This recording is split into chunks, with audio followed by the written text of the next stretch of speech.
So Anthony, you're well known in the tech community, you're well known in Southeast Asia, but for those who don't know you, you're the CEO and co-founder of Grab. Grab is essentially the combination of an Uber plus a DoorDash plus a PayPal all on the same platform. You are Malaysian born, you're based in Singapore, you are a son, you're a husband, you're a father, you're a man of faith. Am I missing anything? Well, first of all, I'm squirming. I grew up with Asian parents, so I'm not used to such kind words. But thank you so much for that. You're welcome, you're welcome. So Anthony, you've had this question a million times, but I think it's the right way to start. You co-founded Grab. Can you walk us through the initial idea that you had for the business 12 years ago? Historically, you would say, at least in the Asian, which I grew up with, methodology was really, hey, let's build a business, get rich. When you're 50s, 60s, then contribute back and build your own philanthropy or foundation. So why not that? Because it sounds intuitive, right? So make money out of a business and then take that money and do something good at some point. Why not choose that route? I think there could be a few scenarios when that happens. One is you get tempted and don't want to give back. Two is you actually cause negative externalities, right? You pollute, you whatever. Because if it's all you are inspired by is profit maximization, then unfortunately you cause a lot of harm. The argument is, yes, you could then create a foundation to sort of solve that, but we're going to talk about, when I came out, I was in early 30s, and then that's going to be 30 years of damage, potentially, versus in our case is literally building it from day one. In fact, when we came up with a business plan, it was a for-profit social enterprise, a FOBC, or a double bottom line business.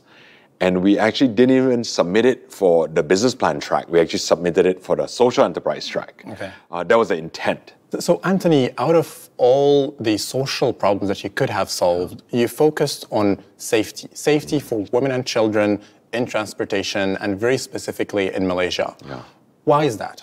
Safety was a very personal problem for us. My co-founder and I, Ling, she used to finish work late at night, her consulting hours at 11 p.m., for example. She would then have to jump in a taxi and pretend that she's on a call with her mom, just so that the driver would know she's with somebody else. And if anything was to happen to her, she could call for help. That was how she had to go through life as a consultant when she finished late hours. So that's one, personal. Second is we wanted to go for a problem that was, even yourself, if you lived in the States, you just crossed over Mexico City, 12 years ago, you probably were worried to take a random taxi as well. So it was sort of a global problem. And the third, what we felt was when you could solve this safety problem, you actually unlock a lot of possibilities. So children could go to schools without being worried.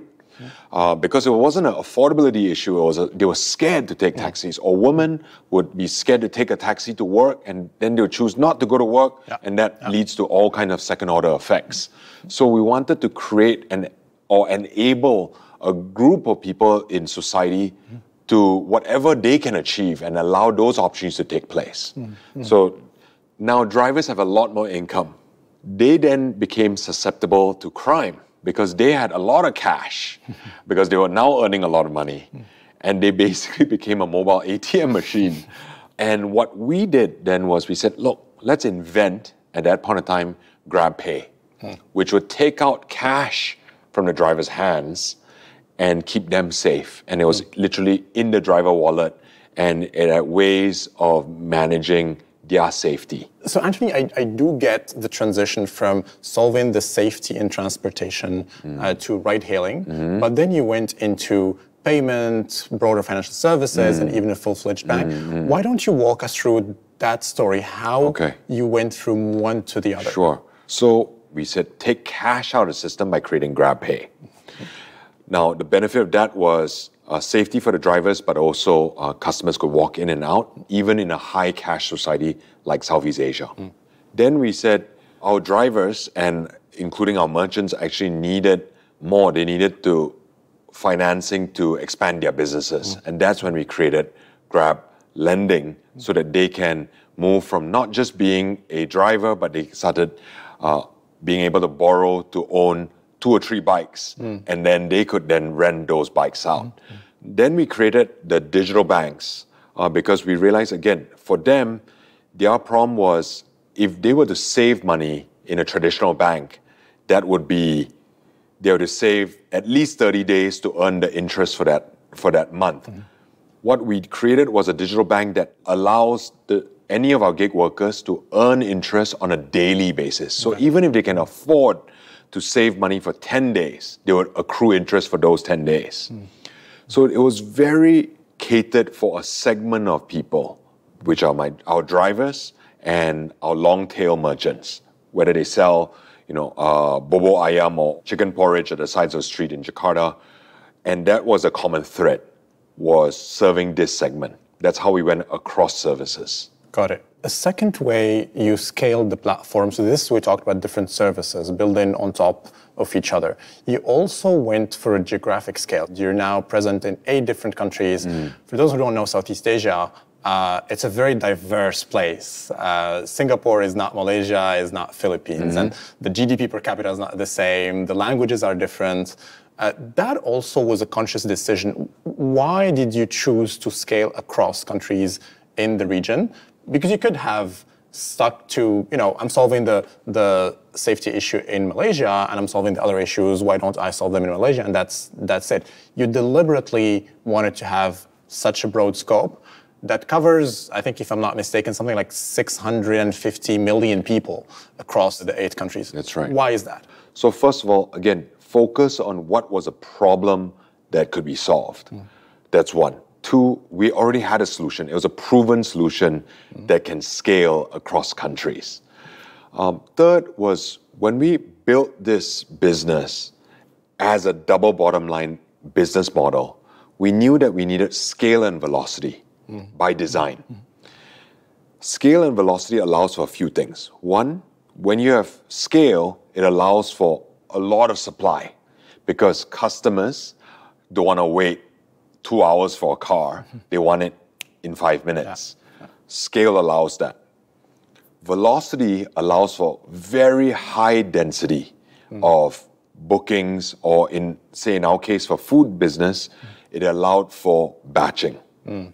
And batching is very important because one, as a double bottom line business, you can drive to lower costs in a lower margin business to serve the bottom of the pyramid sustainably.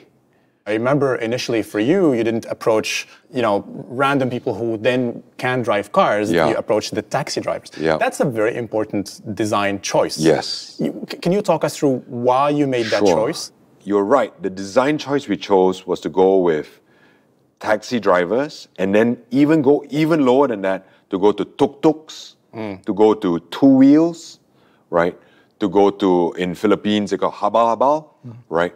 Really low-cost ways of mobility versus if you look at what our other peers did in more developed countries, they took black cars as their first wave of attack. Now, 2 different design choices. Number 1 was we wanted to be a real mobility solution for the masses. Again, why? Because the beginnings was always about how might we serve the bottom of the pyramid. So it was, if we can serve a ride for 20 cents, we'll try and get that versus a $200 airport ride. So that was the difference. By design, it was built to serve the bottom of the pyramid. Yet you had to be profitable, yet you had to be sustainable. The second design choice then was, we said, how do we then scale very quickly? And that's when we design ways of getting driver get driver. We design ways of building it. So in the early days, it wasn't built on an iPhone. Our peers built it on an iPhone. We went for a 2.25-inch screen, Samsung, and that time Samsung was the earliest in Android, and we bet on Android because it was the lowest cost smartphone at that point in time. Again, design choice so that we could serve the bottom of the pyramid and be sustainable at the same time. Did you ever think, in hindsight, that if I have done it differently, it might have scaled faster than the time it took you to convince the taxi drivers? I think that's a fair question because the traditional sort of, let's call it valley-based startup way is, look, I step on toes, I do whatever it takes, just move, hustle, and move as fast as you can, right? Even if you break things, it's okay. We took a different approach. Again, because we chose mobility as our first design choice, we knew it was regulated in the region. And because we chose taxis as our first vehicle type or mobility type, we knew that was regulated. So we knew we had to work with the regulators. And yes, we were running fast. So maybe it's less of stepping on feet, but more pulling, them along. We said, let's co-create this new vision of mobility together with governments. And when we became part of their developmental agenda, it actually supported us because they said, maybe the argument, the counterfactual could have been, hey, you could have moved so much faster in the beginning. Maybe, but I would say I would have been jammed then because it's a highly regulated industry. Instead, I may have moved slower in the beginning, but in the long run, we actually outpaced. And as you know, we actually fought Uber head on for many years and we won. So Anthony, we talked about the double bottom line business and it makes a lot of sense. Now, there is economic, there is social, but we're increasingly talking about the third bottom line, which is environment. In your business model, is there space for that third bottom line to take as much space as the second? Absolutely. You are absolutely on point because we moved from a double bottom line to a triple bottom line. Again, it wasn't altruistic. I'll be upfront.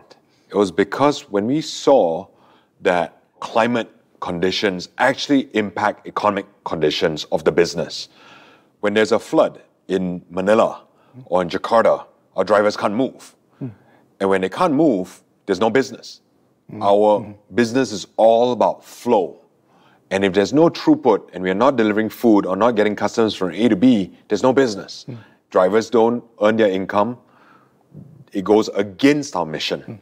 So very well, we had to protect the environment so that the economic conditions continue so that we can serve our mission of empowering everyday entrepreneurs. Now, how do we do it? I think number one, we first set a goal. So by 2040, we're committed to net carbon neutral. Second, we identify what is creating the most carbon that you might say is a proxy to deterioration of environment is our fleets, because we are in the business of moving things or people. So the third was then, how do we bring our fleets to reduce a big chunk of their carbon? Is by moving them into some form of electrification or zero emission. So some progress there. Number one is we've invested over $200 million in lower emission vehicles and electric vehicles. Two, in Singapore, for example, something like 50% of all our deliveries are done zero emissions. That means by walkers, by personal mobility devices that are electric powered. These are very efficient. Third is in Indonesia, we actually have racked up the most number of electrified miles across all our mobility and deliveries across our two-wheel mode of transport. But the honest truth is, we're not there yet. We are very much a work in progress. So today, we're working closely with governments. I was just with another potential partner about charging point operators and making sure that EV infrastructure, working out incentives on how to get the initial cost of investment, because EVs the total cost of ownership may be good, but the initial investment tends to be higher. So how do we facilitate that with governments? And then how do we continuously build our financial services so that we can help mitigate that high initial cost of investment? So all in all, I would say we are still on this journey. We haven't cracked the code, but we have clear progress on it, and we're going to hit our final goal. I mean, and it's completely fair. This is, I think, a journey where many of us are still trying to figure out. And it's slightly different from the social question because it's by definition global. Yes. And it's very hard to fight it only in certain corners. Yes. But we all have to do our part. Absolutely. Let me ask you a final question, Anthony. To end this, if you have a message for entrepreneurs out there, what would it be? Aman, if you're an entrepreneur, I would say start a double bottom line or triple bottom line business. And why is that? Number one is I really believe that there are real social problems out there. One of that social problem, for example, where we are really looking at is this rich and poor divide. And if you look at, say, in Southeast Asia, according to World Bank, this rich-poor divide is actually getting worse in each country, in Southeast Asia especially. And for us, we had that calling to address this divide. Why?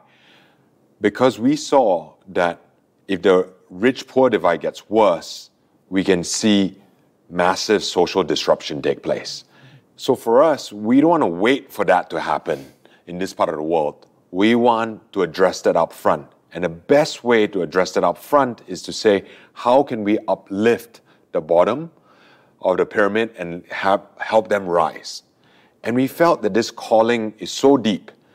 And frankly, as an entrepreneur, you need to know that the hours you're going to be putting in is going to be so significant, and the borders between your private life and your public life is completely going to merge.